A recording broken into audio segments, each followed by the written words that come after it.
বন্ধুরা, আমি শুভম দত্ত আর তোমরা দেখছো সামার অফ শুভম SOS।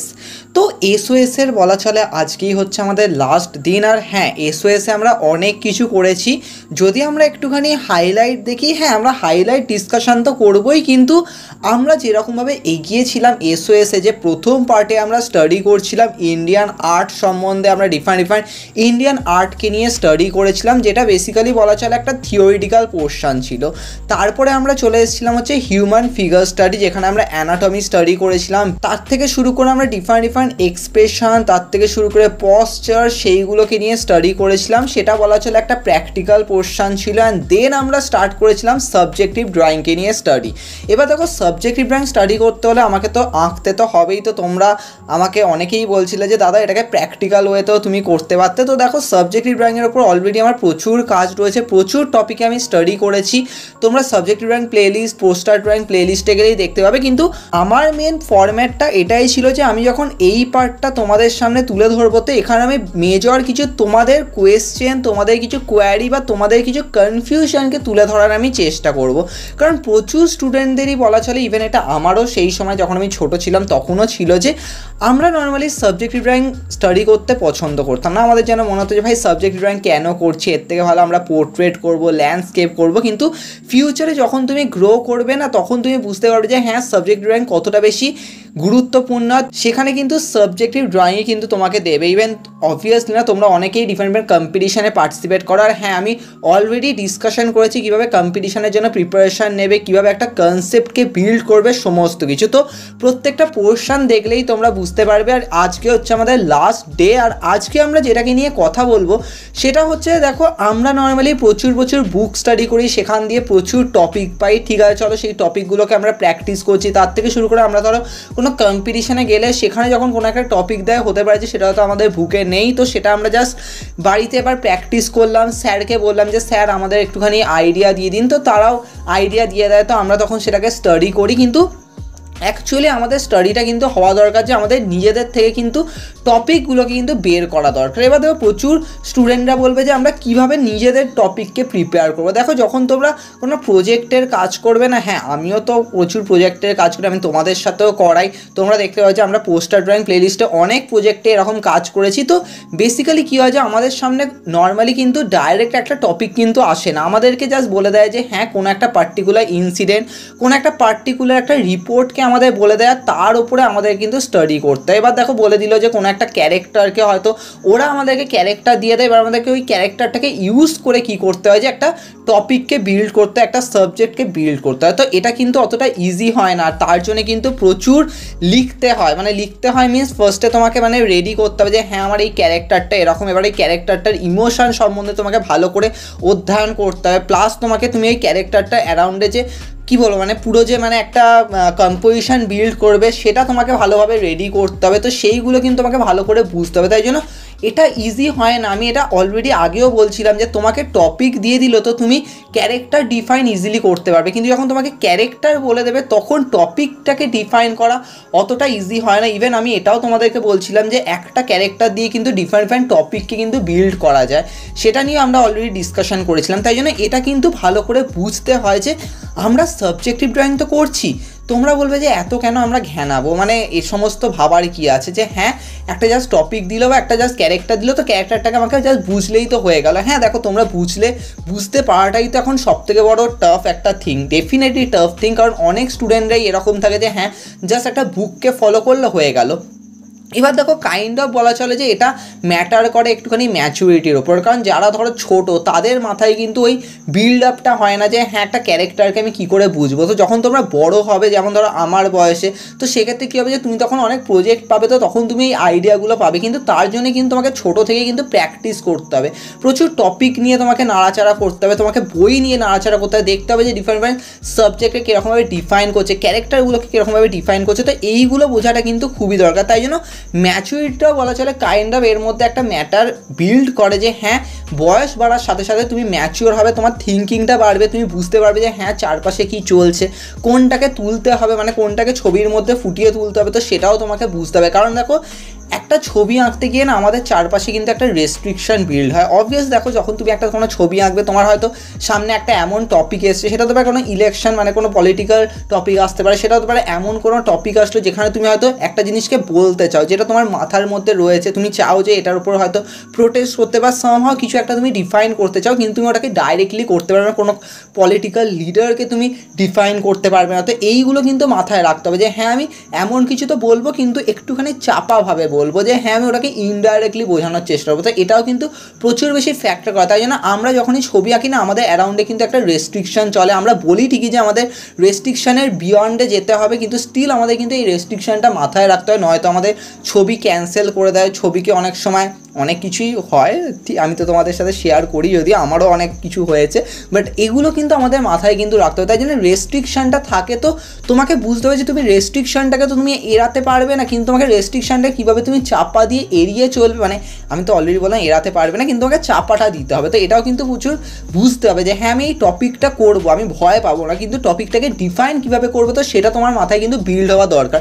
প্রচুর স্টুডেন্ট থাকে যে তারা ডাইরেক্টলি হয়তো কোনো একটা জিনিসকে ডিফাইন করে দিলে, বা দেখো তুমি হয়তো সোশ্যাল মিডিয়ায় কোনো একটা ছবি আঁকলে, তুমি জাস্ট সেটাকে শেয়ার করলে, ডেফিনেটলি প্রচুর লাইক পেলে, প্রচুর মানুষটা সেটাকে অ্যাপ্রিসিয়েট করলো, তারা শেয়ার করলো, কিন্তু যখন তুমি কোনো একটা এক্সিবিশনে সেই ছবিটা দেবে না, এক্সিবিশনে কিন্তু সিলেক্ট করবে না, কারণ এক্সিবিশনে যারা ধরো অ্যাজ এ অর্গানাইজার, তারা বলবে যে ভাই তুমি তো এখানে এমন একটা কোনো পলিটিক্যাল লিডার বা এমন কিছুকে ডিফাইন করছে যেটা ভায়োলেট করছে, ডেফিনেটলি না প্রচুর মানুষ ওখানে যাবে, তো অনেকে এক পক্ষ অপর পক্ষ হয়, তো সেটা কিন্তু ম্যাটার করে। তাই জন্য রেস্ট্রিকশনটা বলা চলে খুবই গুরুত্বপূর্ণ হয় আমাদের ছবির মধ্যে। আর যখন আমরা ধীরে ধীরে বড় হই না, তখন সেই রেস্ট্রিকশনটা কিন্তু ভালো করে বুঝতে হয়। তাই জন্য কাইন্ড অফ বলা চলে যে কখনো কখনো এই ম্যাচুরিটিটা বিল্ড করে যে তোমার এই ভাবনাগুলো রেডি করার জন্য। তার থেকে শুরু করে দেখো, আমাদের এইটা মাথার মধ্যে রাখতে হবে যে হ্যাঁ আমরা যখন ছোটো থেকে যখন বড় হব, তখন ড্রয়িং কম্পিটিশানে পার্টিসিপেট করা, কারণ ড্রয়িং কম্পিটিশানটা কিন্তু প্রচুর ম্যাটার করে যে হ্যাঁ তোমার প্র্যাকটিস হচ্ছে, তুমি নতুন নতুন টপিক জানতে পারছো, তবেই তো তুমি বাড়িতে এসে একটা টপিককে স্টাডি করবে, না হয়তো জাস্ট মনে হবে যে হ্যাঁ ভাই আমার কাছে টপিক আছে, ব্যাস হয়ে গেল।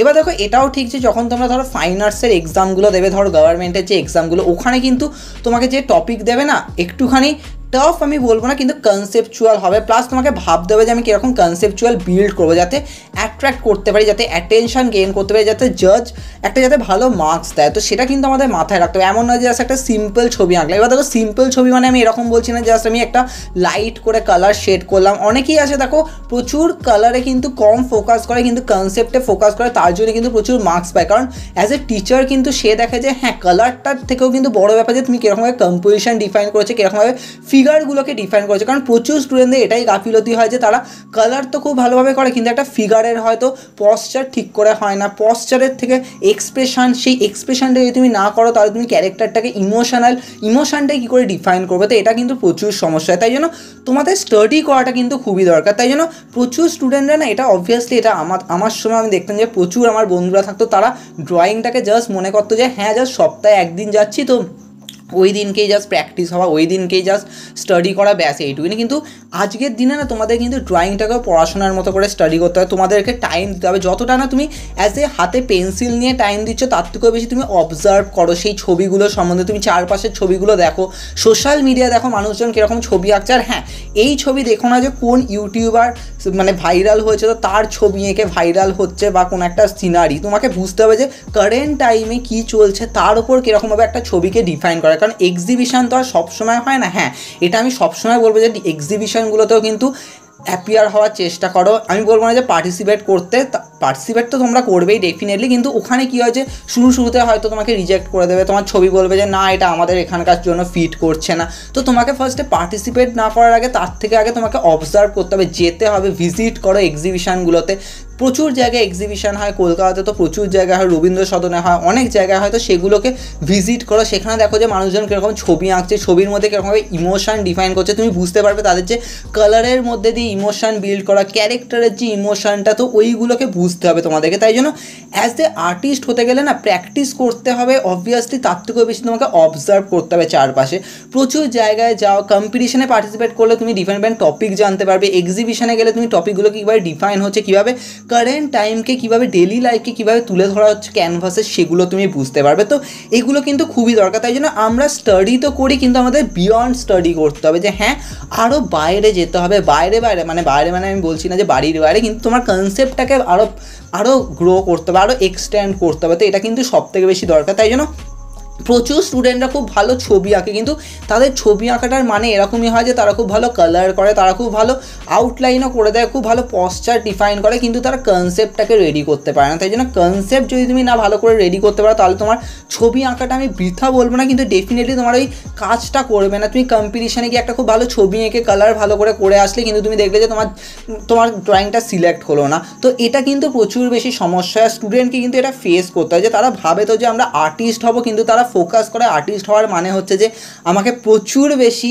ড্রয়িং করতে হবে, আউটলাইন ভালো করে করতে হবে, আমাকে খুব ভালো করে কম্পোজিশন করতে হবে। দেখো প্রচুর স্টুডেন্টরা না এরকম থাকে যে তারা খুব ভালো কম্পোজিশন ডিফাইন করে, তারা খুব ভালো মানে ব্যালেন্সও করতে পারে যে হ্যাঁ আমি ক্যারেক্টার সামনে রাখবো, ব্যাকগ্রাউন্ডকে খুব ভালো করে ডিফাইন করবো, আমি কালারও খুব ভালো করে দেবো, আমি অবভিয়াসলি খুব কালারের সিমেট্রিটাকেও মেনটেন করবো। কিন্তু সমস্যা একটাই থাকে যে তারা পারফেক্ট টপিক চুজ করতে পারে না। তো তাই জন্য টপিক চয়েসটা কিন্তু খুবই দরকার। তাই জন্য আমি তোমাদেরকে বলবো তোমরা ডেইলি না রিসার্চ করার চেষ্টা করো। তোমরা জাস্ট নিউজে দেখো যে কী আসছে, তো সেটাকে তুমি কীভাবে অ্যাজ এ পেজে ফুটিয়ে তুলতে পারো, তো তার একটা রাফ ওয়ার্ক করো, তুমি নোট ডাউন করো ডায়েরিতে যে হ্যাঁ আমি এই কনসেপ্টগুলো করবো, এই ক্যারেক্টারগুলো করবো। একটা পোস্টার ডিফাইন করতে হলে পোস্টারের সেন্টারে কী করবে, তুমি ব্যাকগ্রাউন্ডে কী কী সিনকে ডিফাইন করবে, সিম্পলভাবে কীভাবে কালারের মধ্যে দিয়ে ইমোশন দেবে, তো ওইগুলো করাটা কিন্তু খুব দরকার। তাই জন্য রাফ ওয়ার্ক কিন্তু তোমাকে ডেলি করতে হবে যে হ্যাঁ ডেলি তুমি একটা কিছু না কিছু হয়তো হিউম্যান ফিগার একটা রাফলি ড্র করলে, একটা তো নয়, সেক্ষেত্রে হিউম্যান ফিগার যদি স্টাডি করো তাহলে সেক্ষেত্রে 5-6টা চেষ্টা করবে যতটা। আমি ওইভাবে বলবো না যে হ্যাঁ দিনে 20টাই করো, কারণ স্যারেরা তো সবাই এরকমই বলে। তো ওগুলো কিন্তু তোমাকে বুঝতে হবে। তার থেকে শুরু করে তুমি একটা কনসেপ্ট নিয়ে ভাবো। আমার মনে হয় যে ডেলি একটা কনসেপ্ট নিয়ে ভাবাটা কিন্তু খুব দরকার। নর্মালি আমাকেও ভাবতে হয়। অ্যান্ড আমি এটা বলবো যে হ্যাঁ এমন নয় যে তুমি একদিনে একটা কনসেপ্ট ভাবলে তো পরের দিনে আরেকটা, তোমার একটা কনসেপ্ট ভাবতে গিয়েই হয়তো দেখা গেল যে একটা সপ্তাহ লেগে গেল, কারণ ডেফিনেটলি তোমাকে অবজার্ভ করতে হবে না যে তার রিপোর্টগুলো কী চেঞ্জ হচ্ছে, তো সেইগুলো কিন্তু বুঝতে হবে। তাই জন্য রিসার্চ করার মানে কি, তোমাকে অবজার্ভ করতে হবে ডেলি লাইফের সাথে কী চেঞ্জেসগুলো হচ্ছে সেটা দেখতে হবে। যেমন ধরো আমি যদি একটা পলিটিক্যাল পার্সপেক্টিভে দেখি, তো অনেক কিছু রিপোর্ট আসে, তো প্রতিদিন কী কী হচ্ছে তো সেইগুলোকে তুমি দেখো, তারপরে তুমি সেটাকে নোট ডাউন করে এবার তুমি একটা সিনকে ডিফাইন করো, 3-4টে সিনকে ডিফাইন করো, দিয়ে তুমি একটা পোস্টার বিল্ড করা, নিজের একটা কিছু নিজের একটা প্রতিবাদকে তুলে ধরো। তো এর জন্য কিন্তু তোমাকে অবজার্ভ করতে হবে, এর জন্য কিন্তু তোমাকে রিসার্চ করতে হবে। তাই জন্য এটা কিন্তু খুবই গুরুত্বপূর্ণ যে আমরা কীরকমভাবে রিসার্চ করছি, কীরকমভাবে ডেলি লাইফকে রিসার্চ করছি, আর সেটাই কিন্তু ফুটিয়ে তুলতে হবে। তাই জন্য নিজস্ব টপিক তৈরি করাটা না খুব দরকার, যে তোমরা প্রতিদিন চেষ্টা করবে যে নিজে থেকে একটা টপিককে তৈরি করা, সেই টপিকে কীরকম ক্যারেক্টার হবে, কীরকম ব্যাকগ্রাউন্ড হবে, কীরকম কম্পোজিশন হবে, সেইগুলো ভালোভাবে রেডি করা, নাকি জাস্ট বুকে আমি এই টপিকগুলো দেখলাম করে দিলাম। কারণ এখন আমি এটা তোমাদের কিন্তু প্রচুরবার বলি যে এখন আর কিন্তু ওরকম গতানুগতিক টপিক কিন্তু আসে না কম্পিটিশানে। এখন কিন্তু কম্পিটিশানে ওরকমই দিয়ে দেয় না যে হ্যাঁ সিম্পল বইতে কী আছে, কারণ তারাও কিন্তু ফলো করে যে সোশ্যাল মিডিয়ায় কে কীরকম ছবি আঁকছে। তারা অনেকে আবার আমাকেও জিজ্ঞেস করে যে কিছু যেন টপিক যেন আমি সাজেস্ট করি, তো আমিও তাদেরকে কিছু আপডেটেড টপিক সাজেস্ট করি। কারণ বইতে তোমার কিছু সিম্পল টপিক থাকবে, কিন্তু তাদের টপিকগুলো যে ডিফাইন করা সেটা আমি বলবো যে খুবই সিম্পল হয়, অত বেশি কনসেপচুয়াল হয় না। তো তোমাকে এই কনসেপ্টগুলো ভাবতে হবে, সেগুলো নিজে থেকে ভাবতে হবে, নিজস্ব একটা স্টাইল, নিজস্ব একটা থটকে বিল্ড করার চেষ্টা করো। অবভিয়াসলি যখন তুমি বড় হবে, যখন তুমি প্রজেক্ট করবে, তখন তোমাকে একটা নিজস্ব স্টাইল মেনটেন করতে হবে। যেমন তোমরা দেখবে যে আমি আমার কালার মিক্সিংয়ের সময় একটা স্টাইল মেনটেন করি, আমার যে ওয়ার্কগুলো হয় সেগুলো একটা কালার ডিফাইন ফরম্যাটে হয়, আমি ব্যাকগ্রাউন্ডকে একটা আলাদাভাবে করি, সেন্টারকে একটা অন্যভাবে ফরম্যাট দিই, যাতে সেটার ওপর যাতে নজর পড়ে মানুষের। তো এইগুলো কিন্তু মাথায় রাখতে হবে। তাই জন্য অ্যাজ এ আর্টিস্ট হতে গেলে কিন্তু এটা খুবই দরকার যে তোমার খুব ভালো অবজারভেশন, তোমার খুব ভালো ডেলি রিসার্চ করাটা কিন্তু খুব দরকার। তাই জন্য আমরা বলি ঠিকই যে আমরা কীভাবে আর্টিস্ট হব, তো আর্টিস্ট হতে গেলে কিন্তু তোমার এই জিনিসগুলো কিন্তু মাথায় রাখতে হবে, এই ধারণাগুলো কিন্তু রাখতে হবে। কাইন্ড অফ এটা তোমার ম্যাচুরিটির সাথে সাথে বিল্ড হবে, কিন্তু এই ম্যাচিওর হতে হলে তোমাকে প্রচুর কম্পিটিশানে পার্টিসিপেট করতে হবে, প্রচুর এক্সিবিশনে পার্টিসিপেট করতে হবে, প্লাস তোমাকে একজন গাইড চুজ করতে হবে। দেখো এটা ঠিক যে প্রচুর স্টুডেন্টরা এটা মনে করে যে হ্যাঁ আর্টিস্ট হতে গেলে বোধহয় যে আমাকে ড্রয়িং স্কুলে যেতে হবে, তার থেকে শুরু করে আর্ট কলেজে যেতে হবে, হায়ার স্টাডি করতে হবে। দেখো ডেফিনেটলি আমি না বলবো না, তুমি যখন আর্ট কলেজে যাবে তখন তোমার কনসেপ্ট গ্রো হবে, থিওরিটিক্যাল প্র্যাকটিক্যাল কনসেপ্ট গ্রো হবে, প্লাস যেটা সবথেকে বেশি হবে সেটা হবে সিভিতে তোমার প্রচুর ডিগ্রি আসবে, আর কিছুই না। সত্যি বলছি, এমন অনেক স্টুডেন্ট আছে যারা আর্ট কলেজে গেছে, তারপরে হায়ার স্টাডি করেছে, তারপরে সাডেনলি তারা শিফট করে গেছে একটা অন্য প্রফেশনে, তারা কিন্তু আজকে আর মানে ছবি আঁকা তো দূরের কথা, তারা কিছুই করে না এরকম ব্যাপার। জাস্ট তাদের মনে হয় যে হ্যাঁ চলো আমাদের গ্র্যাজুয়েশনটা হয়ে গেছে, জাস্ট এইটুকুনি, তারা জাস্ট এইটা মনে করে যে হ্যাঁ আমরা কিছুভাবে জাস্ট গ্র্যাজুয়েশন করেছি। তাই এই মেন্টালিটিটা রাখা কিন্তু চলবে না। তাই জন্য আমি বলবো যে একজন আর্টিস্ট হতে গেলে শুধুমাত্র এটা নয় যে তুমি জাস্ট ড্রয়িং স্কুলে গেলে, তুমি জাস্ট বলে যে হ্যাঁ আমি ড্রয়িং স্কুলে যাই মানে আমি খুব ভালো ড্রয়িং করি। হ্যাঁ তুমি সেটা করো, তোমার প্র্যাকটিস হচ্ছে প্রতিদিন, তো তুমি ভালো ড্রয়িং করো, তুমি ভালো পোর্ট্রেট ড্র করতে পারো, ল্যান্ডস্কেপ করতে পারো, তুমি ভালো কালার মিক্সিং করতে পারো, তুমি ভালো হিউম্যান ফিগার স্টাডি করতে পারো। কিন্তু তোমাকে কি একটা আননোন টপিক দিলে তুমি কি সেটা করতে পারবে? তুমি কি একটা কম্পোজিশন বিল্ড করতে পারবে? তোমাকে যদি আমি একটা ক্যারেক্টার দিই, তুমি কি তার রেসপেক্টেড টপিক ডিফাইন করতে পারবে? সেটা একটা খুব বড় কোয়েশ্চেন, যে প্রচুর স্টুডেন্টরা অ্যাজ এ ড্রয়িং স্কুলে যায় জাস্ট ওখানকার গতানুগতিক স্টাডিটাকে মেনটেন করে। ইভেন তারা যখন এরপরে হায়ার স্টাডি করে, তো হ্যাঁ তারা প্রচুর নলেজ গেইন করছে, তারা প্রচুর বুক স্টাডি করছে, কিন্তু ব্যাস অতটাই। হ্যাঁ এটা ঠিক যে আর্ট কলেজ যখন যাবে তখন তোমাকে প্রচুর প্রজেক্ট দেবে, তো সেখান দিয়েও প্রচুর আইডিয়া আসবে, তখন তুমি আরও ভালো করে স্টাডি করতে পারবে। কিন্তু ড্রয়িং স্কুলে এইগুলো অ্যাক্টিভিটিগুলো রাখা দরকার। তাই জন্য আমার মনে হয় হ্যাঁ ড্রয়িং স্কুলেও কিন্তু প্রজেক্ট রাখা দরকার, নাকি শুধুমাত্র জাস্ট ছবি আঁকিয়ে যাচ্ছে আর পরীক্ষা নিয়ে যাচ্ছে, কম্পিটিশান হয়ে যাচ্ছে জাস্ট এইটুকুনি। তাই জন্য এগুলোও কিন্তু ম্যাটার অফ ফ্যাক্ট। কিন্তু এটাও আমি বলবো যে অ্যাট দি এন্ড আর্টিস্ট হতে গেলে যতটা না তুমি হ্যাঁ হায়ার স্টাডি করছো, তার সাথে সাথে তোমার কিন্তু নিজের কনসেপ্ট, নিজের মাইন্ডকে কিন্তু রেডি করা দরকার। তাই জন্য আজকে আমার মনে হয় যে হ্যাঁ আর্টিস্ট হতে গেলে আগে দরকার তুমি ভাবো যে তুমি সত্যি আর্টিস্ট হবে কি না। কারণ আজকের দিনে না দেখো দু ধরনের আর্টিস্ট হয়, একটা হচ্ছে প্রফেশনাল আর্টিস্ট আর একটা হচ্ছে প্যাশনেট আর্টিস্ট। দেখো প্রফেশনাল যিনি আর্টিস্ট তিনি কী করেন, যে তিনি হয়তো ড্রয়িং শেখাচ্ছেন, তার থেকে শুরু করে তিনি ড্রয়িং বিক্রিও করছেন, তিনি ডিফারেন্ট ডিফারেন্ট এক্সিবিশনে পার্ট নিচ্ছেন, অবভিয়াসলি তাকে ইনভাইট করা হচ্ছে, প্রচুর জায়গায় তিনি জাজ হচ্ছেন, প্লাস তার প্রচুর ডিগ্রি রয়েছে, তিনি অবভিয়াসলি হায়ার স্টাডি করেছেন, তো অবভিয়াসলি তার প্রফেশনাল এটা হয়ে গেছে। তো তার জন্য কিন্তু তাকে কিন্তু ওই লেগে থাকতে হয়েছে যে হ্যাঁ আমি একটার পর একটা স্টেপে যাব, আমি এখানে অ্যাডমিশন নেবো, ওখানে অ্যাডমিশন নেবো, আমি পরপর এরকমভাবে স্টেপ বাই স্টেপ এগোবো। তো এইগুলো কিন্তু মেন ব্যাপার। আর সে কিন্তু অ্যাট দি এন্ড প্রচুর ডিগ্রিও গেইন করেছে, প্লাস তার নলেজও গেইন হয়েছে, নো ডাউট। কিন্তু তার সাথে সাথে এমন অনেক স্টুডেন্ট থাকে যারা হয়তো ইচ্ছা তো আছে যে হ্যাঁ আমি আর্ট কলেজে যাবো, কিন্তু ফ্যামিলি থেকে প্রচুর প্রেশার দিয়েছে, তো সে সায়েন্স স্ট্রিম নিয়েছে, আর তারপরে তার পুরো একটা ফিল্ডই চেঞ্জ হয়ে গেল, মানে পুরো পাথ সে পুরো শিফট করে গেল, কিন্তু স্টিল তার মধ্যে সে আগ্রহটা রয়েছে আর্টিস্ট হওয়া। তো সেক্ষেত্রে সে কি হবে, সে কি প্রফেশনাল আর্টিস্ট হতে পারবে? কারণ তাকে প্রফেশনাল আর্টিস্ট হতে গেলে তার কিন্তু ডিগ্রি খুব দরকার, কারণ তুমি কোনো কিছু শেখাতে হলে তোমার তো এই নলেজগুলো থাকা দরকার। প্লাস তুমি হয়তো কোথাও সিভি দিচ্ছ, তুমি চাইছো যে তুমি এই জবের জন্য যাবে, কিন্তু সেখানে তোমাকে বলবে তুমি তো আর্ট কলেজে যাওনি, তুমি তো এই স্টাডিগুলো করোনি, তো তোমাকে আমি কেন পিক করবো? তো এটা কিন্তু প্রচুর সমস্যা হয় যে একজন স্টুডেন্ট যারা হয়তো ছবি আঁকায় ন্যাক রয়েছে, সে প্রচুর ভালো ছবি আঁকেও, সে হয়তো তার সিভিতে প্রচুর ভালো ভালো ছবি দিয়েছে, সে খুব ভালো কনসেপচুয়াল ছবি দিয়েছে, সে ভালো ভালো কাজও করেছে, কিন্তু তার যেহেতু ডিগ্রি নেই তাই জন্য তাকে professionally say as a artist হতে পারছে না। তো তাকে তখন একটাই অ্যাপ্রোচ, এটা হচ্ছে তাকে প্যাশনেট আর্টিস্ট হতে হবে। এবার দেখো প্যাশনেট আর্টিস্ট মানে অবভিয়াসলি সেও কিন্তু ড্রয়িং শেখাতেই পারে, নো ডাউট। সেও নিজে থেকে হয়তো as a private drawing teacher হলো, সেও ড্রয়িং শেখালো, কিন্তু সে কিন্তু কোনো একটা আর্ট কলেজ বা কোনো একটা ড্রয়িং স্কুল যেহেতু ইনস্টিটিউটের আন্ডারে কিন্তু যেতে পারবে না, কারণ তার কাছে ওরকমভাবে ডিগ্রি নেই। তো এটা কিন্তু প্রচুর সমস্যা হয় প্যাশনেট আর্টিস্ট হয়ে তাকে নিজেকে গ্রো করার, তার কেরিয়ারকে ডিফাইন করা। কিন্তু এটা ঠিক যে তাকে প্রচুর ধৈর্য রাখতে হবে। সেও কিন্তু ডিফারেন্ট ডিফারেন্ট এক্সিবিশনে পার্টিসিপেট করতে পারে, সেখানেও এক্সিবিশনে ছবি দিতে পারবে। কিন্তু হ্যাঁ অনেক এক্সিবিশন এরকম আছে তারা দেখে তাদের কোয়ালিফিকেশান কি, তার রেসপেক্টে ছবি নেয়, অনেকে রিজেক্ট করে দেয়, এটাও ঠিক। কিন্তু প্যাশনেট আর্টিস্ট হতে গেলে কিন্তু তার কনসেপ্টকে প্রচুর ডেভেলপ করতে হবে, প্লাস তাকে বুঝতে হবে যে আর্ট কলেজে কী কী শেখায় সেইগুলো সম্বন্ধে নলেজ রাখতে হবে। দেখো আজকে আমি নিজেকে অ্যাজ এ প্যাশনেট আর্টিস্টই বলবো, কারণ আমিও কিন্তু এইগুলো গ্রো করি। আর আমি জানি যে তোমাদের মধ্যে অনেকে আছো যারা হয়তো ডিফারেন্ট প্রফেশনে হয়তো চলে যাচ্ছ, বা হয়তো ফ্যামিলি থেকে ওরকম ফোর্স করছে, তো কিন্তু তোমরা চাইছো যে হ্যাঁ আমরা ছবি আঁকবো। তো সেক্ষেত্রে প্যাশনের আর্টিস্ট হওয়াটা কিন্তু কোনো খারাপ কিছু নেই, বাট স্টিল তোমাকে কিন্তু এই প্যাশনটাকে বাঁচিয়ে রাখতে হবে। তাই জন্য আর্টকে ভালোবাসো, এটাই হচ্ছে লাস্ট মোটিভেশন আজকের লাস্ট এপিসোডে আমাদের সামার অফ শুভম। এইভাবে আমি সামার অফ শুভমকে শেষ করব, কিন্তু অ্যাট দি এন্ড এটাই বলবো যে ছবি আঁকাটাকে ভালোবাসো, এটাই কিন্তু তোমাকে একটা মোটিভেশান দেবে, এটাই কিন্তু তোমাকে একটা চার্জ দেবে জীবনে। সেটা তুমি সায়েন্স স্ট্রিম নাও বা হোয়াট এভার, তুমি যেদিকেই যাও, তোমার অ্যাট দি এন্ড এটাই তোমার মাথায় রাখতে হবে যে হ্যাঁ যতই ডিপ্রেশন আসুক তোমার হাতে একটা পেন্সিল আছে, সামনে একটা পেজ রয়েছে, তুমি জাস্ট কিছু আঁকি বুকি আঁকো, আর সেটার মধ্যে দিয়ে তুমি একটা নতুন জীবনকে খুঁজে পাবে।